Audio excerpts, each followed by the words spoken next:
So before we all share our poems that we wrote today, I thought I'd share mine. And just so you know, I'm gay, and so it mentions my girlfriend in the poem. If you're a teacher, your students don't need to know your sexuality. That's groomer behavior.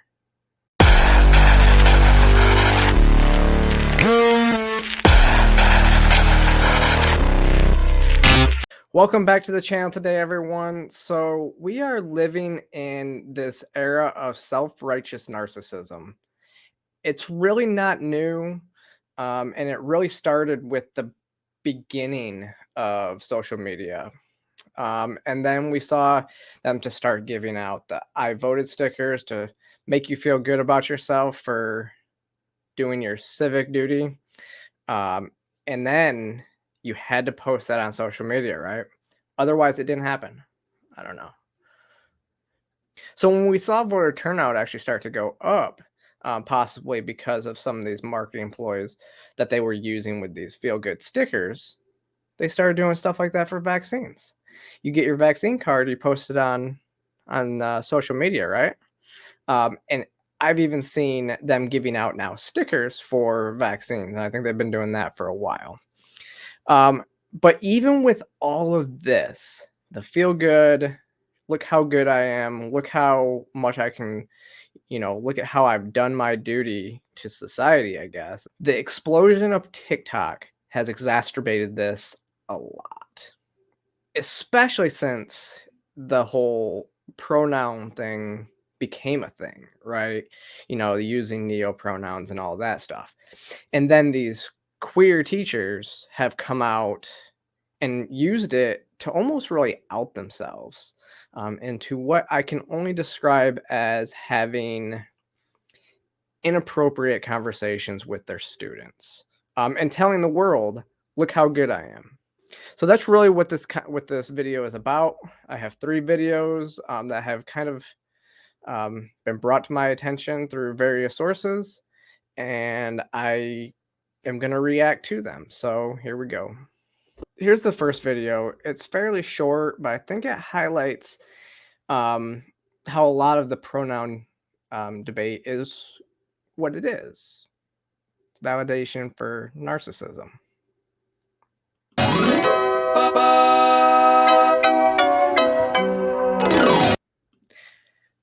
Now, like I said, it's fairly short, but again, you're getting your validation because your students use the correct pronouns for you that are not, typical pronouns. I don't see this as being beneficial. And again, you posted on social media like, yes, the indoctrination is working. Like, that's what that look is. That's what I see when I see that look of, I'm getting to these kids and they are learning these, they are being indoctrinated. Will convert your children. So I'm going to move on to the second video, which is a teacher, again, that starts conversation with their students. Let's just watch. I posted a TikTok yesterday about how I start conversations about gender and sexuality with my students. I ended up privating it for unrelated reasons, but I got a lot of weird feedback where some people like, you shouldn't start these conversations. You shouldn't talk about this with your kids. Yeah, you should. Because for these kids to know that a queer adult exists, to know that trans people exist and are normal, is life-changing to them. They need someone to start those conversations because they don't know they have the permission to ask me about stuff. They're uncomfortable, they're scared, they don't know what's going on with themselves, and they need someone to affirm that they're okay, that they're normal. And they need someone they can ask silly questions to, and I want to be that person. Listen. These children know that we exist. You discussing and bringing up these conversations has nothing to do with them knowing that they can come and talk to you. It is not your responsibility to discuss sexuality with other people's kids. It's their parents. If a student comes up to you and opens up, it is your responsibility to get them to the right people to talk to. Not give your biased opinion on what is going on. It's also not appropriate for you to withhold information from parents unless that information could put that child in danger. And then in that case, you have other steps that you need to take. And I'm talking whether you're gay or straight. It doesn't matter. You don't talk about, that type of stuff with kids, with other people's children. It is up to the parents to educate those children.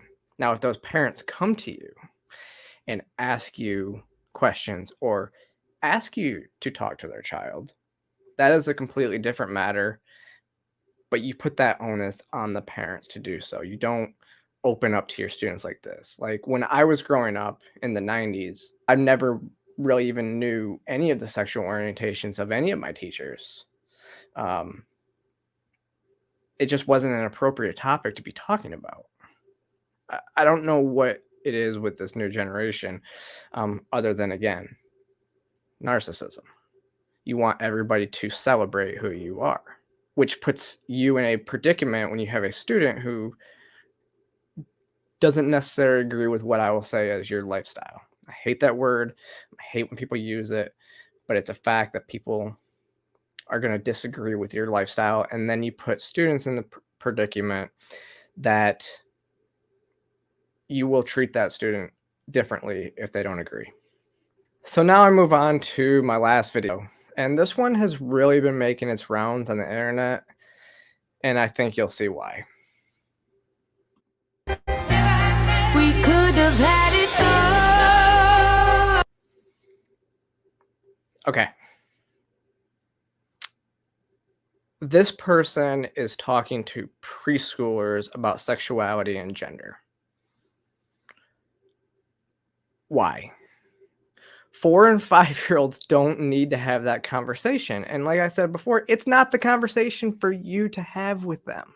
Like this isn't even in the same realm or the same ballpark as the last video. Because I believe that last person was actually talking to high school students.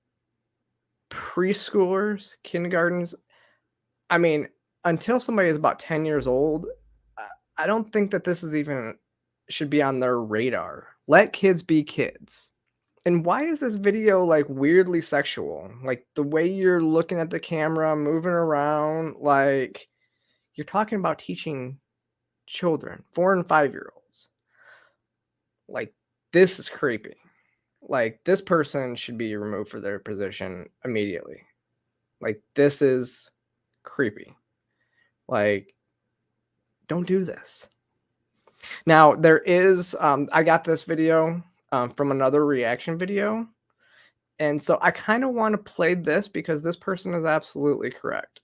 Hi, my name is Asia. My preferred pronouns are they, them. To anybody who is wondering, no, I do not expect you to call me anything that you do not feel comfortable calling me, because I'm not part of this at all. Do the parents know what you were teaching their babies? A child is easily manipulated and easily traumatized, and I'm speaking from experience. Children are children, and those are very, very little children that you were talking to and confusing.